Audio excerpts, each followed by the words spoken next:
It was a Friday night in 2004. Somewhere in America, a family was getting in the car. Not to go to dinner, not to visit friends. To go to Blockbuster. This was the ritual. Every Friday night, millions of families across the country doing the exact same thing.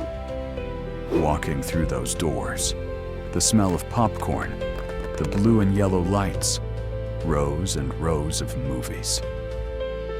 At that moment, Blockbuster had 9,000 stores worldwide, 84,000 employees, $8 billion in revenue. They were the biggest video rental company on earth, and nobody, absolutely nobody, thought that would ever change. 6 years later, Blockbuster filed for bankruptcy. Not because of Netflix, not because of streaming, not because the world changed too fast. Because of decisions Blockbuster made themselves, years before anyone noticed the stores were already dying. Let's go back to where it all started. The year was 1985. A man named David Cook was running a software company in Dallas, Texas. His company wrote software for the oil and gas industry. Useful work, steady income, nothing remarkable.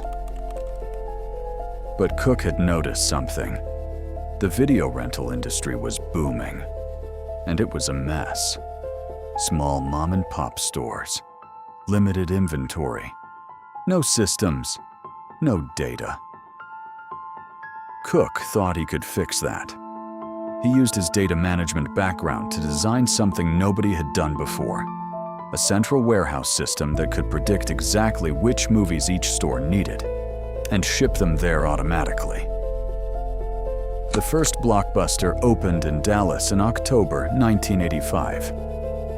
It was 8,000 square feet, 10,000 VHS tapes, open until midnight.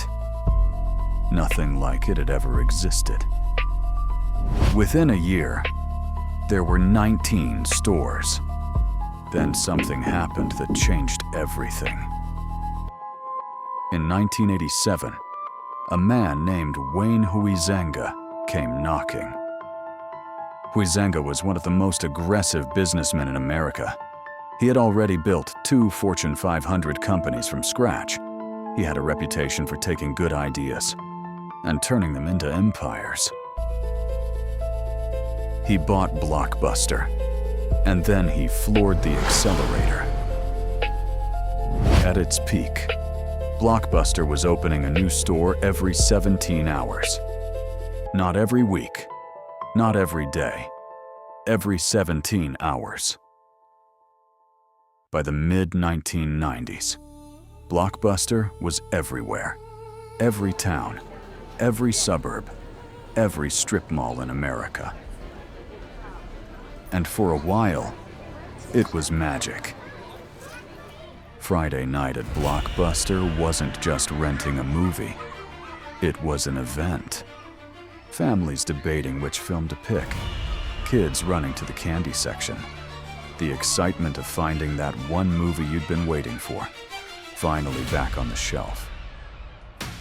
Blockbuster had turned movie night into a cultural ritual, and 65 million customers a year were paying for it. And that was the trap.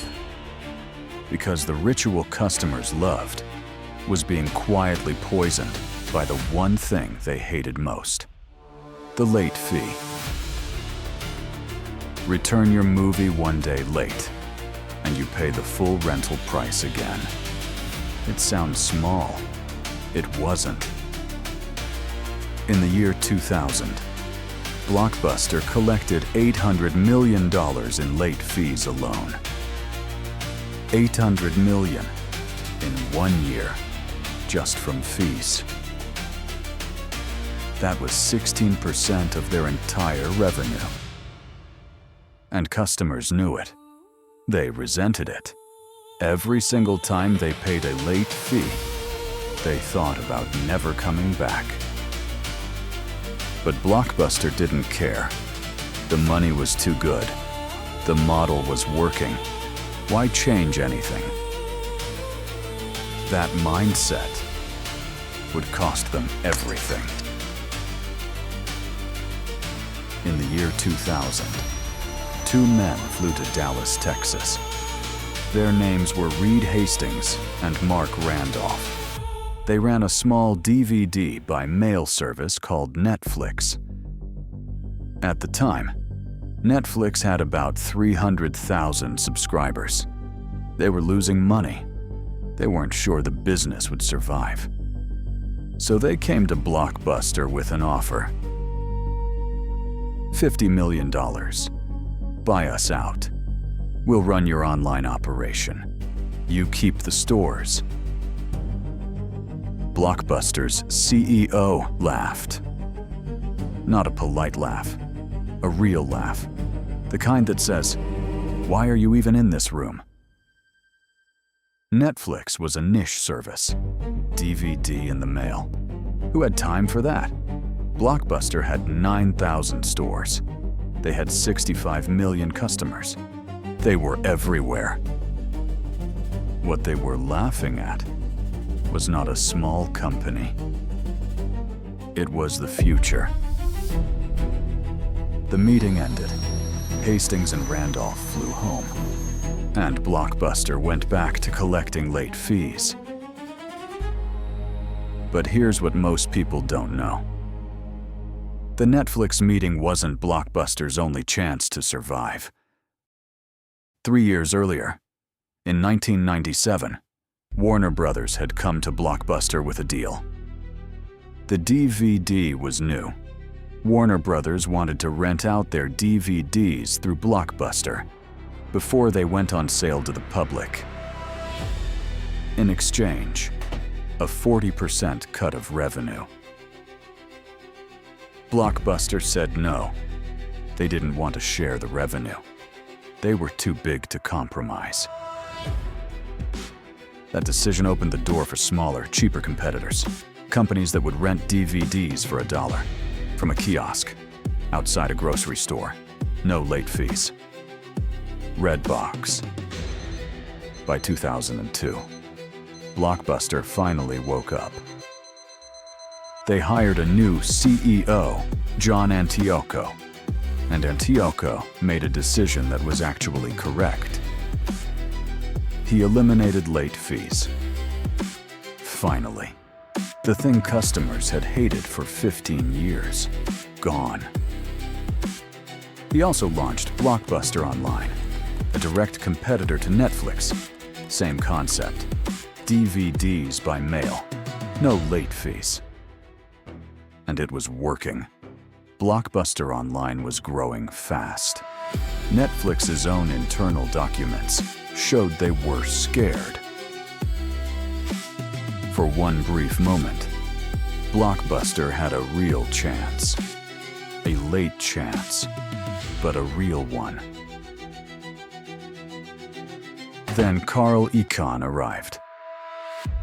Icahn was one of the most feared activist investors on Wall Street. He had bought a large stake in Blockbuster, and he had one goal: cut costs and return cash to shareholders. He hated the investment in Blockbuster Online. He hated the elimination of late fees. He wanted the old model back, the profitable model. The boardroom war was brutal. Icahn pushed out Antioco, cut the online investment, slashed costs everywhere. And just like that, the one strategy that might have saved Blockbuster was killed from the inside. Not by the market, not by customers, not by technology, by its own boardroom. Between 2004 and 2010, Blockbuster closed over 6,000 stores.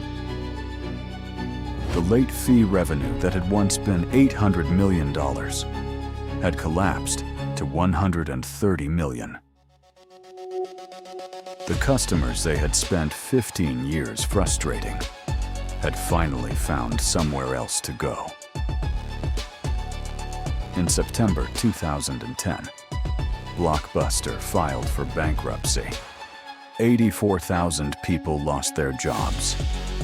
Hundreds of thousands of suppliers, landlords, and local businesses that had built their livelihoods around Blockbuster stores lost everything overnight.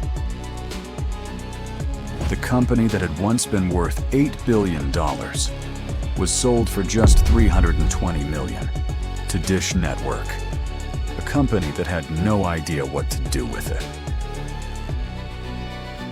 Today, there is exactly one Blockbuster store left on Earth. It's in Bend, Oregon, run by a woman named Sandy Harding. She's been there since 1993. People travel from across the country to visit it. They take photos outside. They post it on social media. Not because they need to rent a movie, because they're mourning something. A Friday night feeling they'll never get back. So what really killed Blockbuster?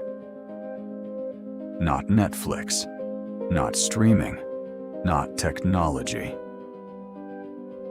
Blockbuster killed Blockbuster. They built a business model around customer frustration and called it revenue. They were offered the future for $50 million and laughed it out of the room. And when someone finally tried to fix it, the people protecting short-term profits stopped him. The lesson isn't about Netflix. It's not even about streaming. It's about what happens when a company starts optimizing for its own convenience instead of its customers' experience. Blockbuster didn't lose because the world changed. They lost because they refused to change with it. And by the time they finally tried, the customers had already left. By then, the lights were still on, but the business was already dead. If you want to see what happened to another empire that made the exact same mistake in a very different industry, the next file is already on this channel.